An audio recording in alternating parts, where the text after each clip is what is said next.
My sister gave me her baby to watch, just for a few days.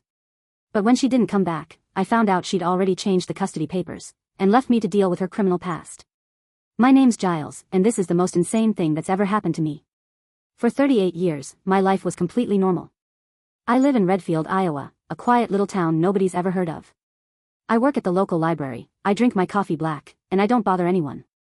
My biggest adventure was arguing with old Mrs. Custer about overdue fines. That was it, until my sister, Odelia, dumped a baby on my doorstep and disappeared. Odelia and I couldn't be more different. Even as kids, it was obvious. I was the shy, responsible older brother who followed all the rules. Odelia was chaos in human form.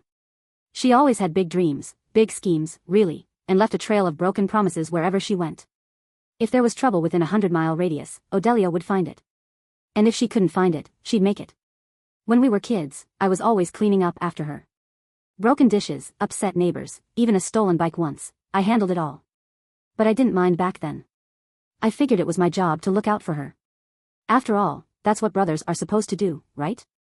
But as we got older, her messes got bigger. She dropped out of high school, bounced between boyfriends, and moved from one city to the next, always chasing some impossible dream. Eventually, I had to draw a line. I couldn't keep picking up the pieces for her anymore. I hadn't heard much from Odelia in the last couple of years. She'd show up occasionally, usually when she needed money. I always gave her what I could, but I knew better than to expect anything in return. Then, one day last summer, she called me out of the blue. "Giles, I need a favor," she said. Her voice had that sweet, manipulative tone she used when she wanted something. I sighed. "What is it this time, Odelia?" "It's nothing big," she said quickly. I need you to watch Josie for a few days. That's it. A week tops." "Who's Josie?" I asked, already feeling the dread creeping in. "My daughter," she said, like it was the most normal thing in the world. That stopped me in my tracks. "Your what?" "My daughter," she repeated, annoyed.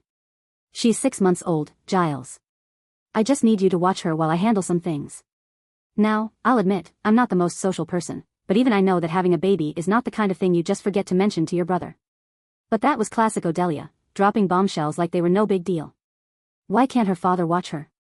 I asked, trying to keep calm. "There's no father in the picture," she snapped. "Look, Giles, I wouldn't ask if I had another option. Just do this for me, okay? Please." She sounded desperate, which wasn't like her. Odelia never begged.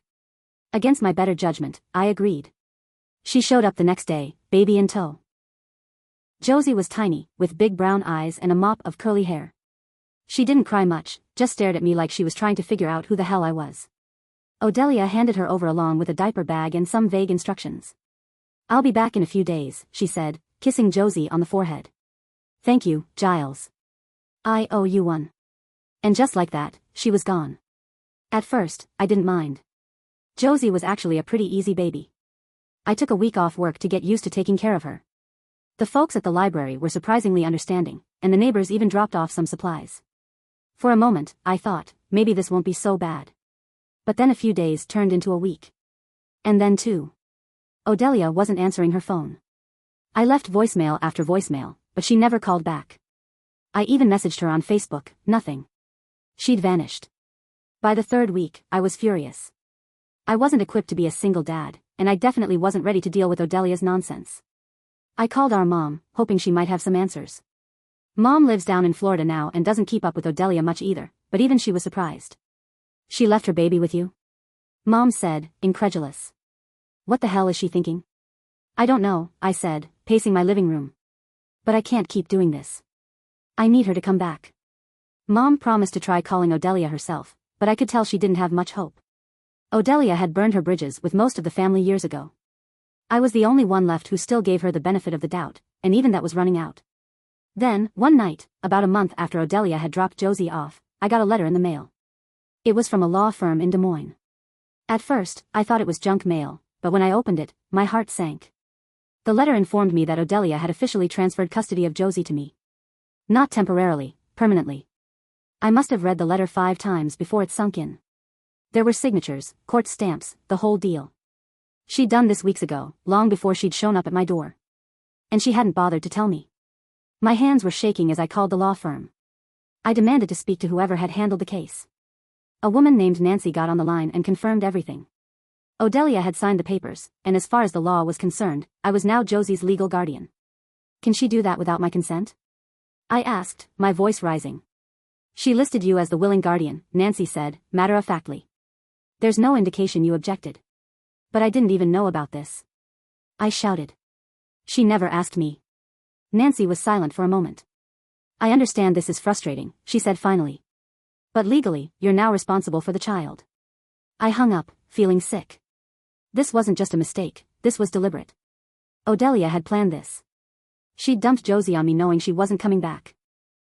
For a while, I was in shock. My whole life had been turned upside down in the blink of an eye. Josie, sweet as she was, wasn't just a temporary house guest anymore. She was my responsibility now, and I had no idea what to do. My mind was racing with questions. Where was Odelia? Why had she done this? And most importantly, how the hell was I supposed to raise a child? But after the shock wore off, the anger set in. This wasn't just irresponsible, it was cruel. Odelia hadn't even had the decency to tell me the truth. She'd blindsided me, dumped her mess in my lap, and disappeared. It was classic Odelia, but this time, the stakes were so much higher. I decided I couldn't just sit back and take this. I started digging. I called everyone who might know where Odelia was, old friends, ex-boyfriends, anyone who'd crossed her path in the last few years. Most people hadn't heard from her, and those who didn't have much to say. But then, a former friend of hers, a guy named Max, let something slip. Yeah, Odelia was talking about heading out west, Max said. She said something about Vegas. Didn't say why, though. Vegas. That made sense. Odelia had always loved the fast life, and Vegas was about as fast as it got. But why there, and why now? I needed answers, so I did something I never thought I'd do. I hired a private investigator. The PI, a gruff old guy named Tom, wasn't cheap, but he was good. Within a week, he tracked Odelia down to a cheap motel just off the Vegas Strip. But that wasn't all he found. It turned out Odelia wasn't just running from her responsibilities, she was running from the law. She'd been involved in some kind of fraud scheme, and there was a warrant out for her arrest. When Tom showed me the report, everything clicked into place. Odelia hadn't just dumped Josie on me because she didn't want to be a mom. She'd done it because she couldn't be a mom, not with the cops on her tail. By making me Josie's legal guardian, she'd ensured her daughter was safe while she skipped town. In her twisted mind, she probably thought she was doing the right thing. But I wasn't about to let her get away with it. I called the police in Las Vegas and gave them everything Tom had found. At first, they seemed skeptical. I mean, who calls out of the blue to report their own sister? But when I explained the situation and provided the evidence, they took me seriously. They put out an alert for Odelia and promised to keep me updated. While I waited, I focused on Josie. She was the only innocent one in all of this, and she didn't deserve to be caught up in Odelia's mess. I threw myself into being the best guardian I could be. I took parenting classes, found a local daycare, and even joined a support group for single parents.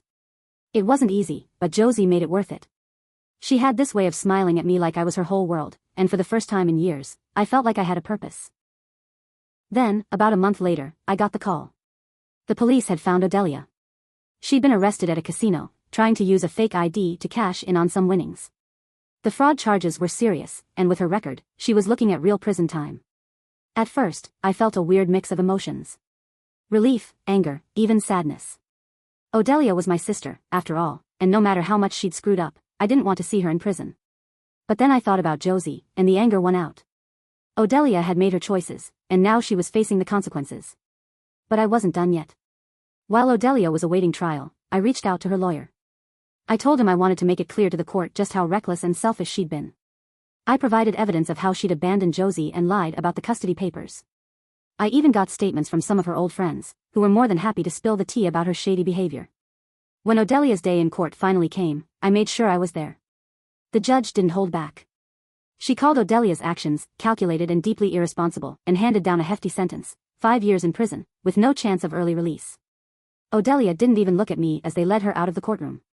And that was it. For the first time in my life, Odelia's chaos was no longer my problem. Now, a year later, things are finally starting to feel normal again. Josie and I have settled into a routine, and while it's been an adjustment, I wouldn't trade it for anything. She's the best thing that ever happened to me, even if she came into my life in the craziest way imaginable. As for Odelia, I don't think about her much these days. She still tries to write me from prison, but I don't respond. Maybe someday I'll forgive her, but not now. Not after everything she put me, and Josie, through. In the end, Odelia tried to run from her problems, but they caught up with her. And me? I found a new kind of peace. It turns out, sometimes the best revenge isn't about getting even, it's about moving on and building something better. And that's exactly what Josie and I are doing.